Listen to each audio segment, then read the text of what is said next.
Mali, Monsieur l'officier de liaison de GFF, chers partenaires de mise en œuvre de vos rangs et grades respectifs, tout protocole observé.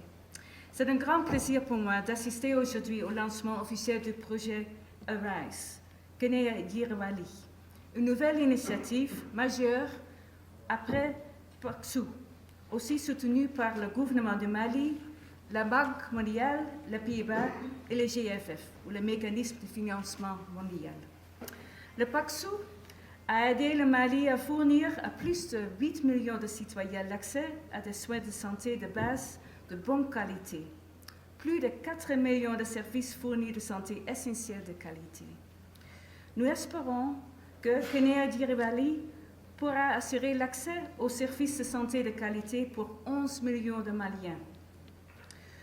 Ce nouveau projet, Kenea Yirawali, successeur de PACSU, est un investissement. Bon, on a mentionné déjà de 125 millions de dollars américains, dont 15 millions du Royaume des Pays-Bas, pour une mise en œuvre de 5 années, jusqu'à mi-2029.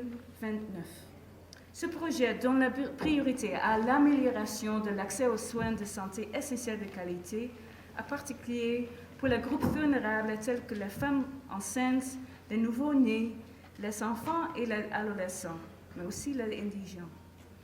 Le projet s'inscrit dans une vision globale de développement durable du système de santé malien, en améliorant non seulement l'accessibilité aux soins, mais aussi la qualité des services offerts. Ce projet vise à combler les lacunes existantes dans les infrastructures sanitaires, tout en renforçant la capacité des professionnels de la santé. Et la mise en œuvre de ce projet permettra d'atténuer les inégalités dans l'accès aux soins, notamment en milieu rural, et de garantir un système de santé plus résilient face aux pandémies et d'autres crises sanitaires futures. Action réelle que je prends la parole pour cette cérémonie de lancement officiel du projet, promouvoir la résilience du système de santé inclusive pour le Mali, pour tous au Mali, ARISE Kenea Yirawali. Ainsi, ce projet tant voulu marque un tournant décisif dans notre quête d'un Mali en meilleure santé, où chaque citoyen, quelle que soit son origine ou sa situation, bénéficie de soins de santé de qualité. En effet, le projet ARISE Kenea Yirawali est la réponse des plus hautes autorités du Mali face à une forte demande sociale et légitime sous le leadership de son Excellence le général d'armée Assimi Goïta, président de la transition, chef de l'État, qui a la conviction de bâtir un système de santé résilient et inclusif. C'est ainsi qu'il nous a instruit l'Organisation des États généraux de la santé pour diagnostiquer au plus profond les maux dont souffre notre secteur et proposer des solutions concrètes et durables. Mesdames, Messieurs, financé à hauteur de 125 millions de dollars en partenariat avec le gouvernement du Mali, le Royaume des Pays-Bas, la Banque mondiale, le Partenariat mondial pour la santé et la nutrition GFF sur une période de 5 ans.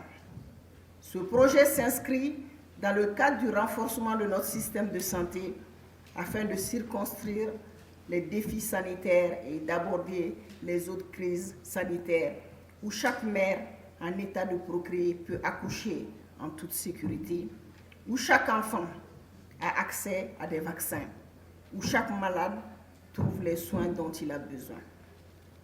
Aussi, pour concrétiser cette vision, nous allons renforcer nos infrastructures de santé en construisant et en réhabilitant des centres de santé, notamment dans les zones les plus reculées et aussi proches de nous.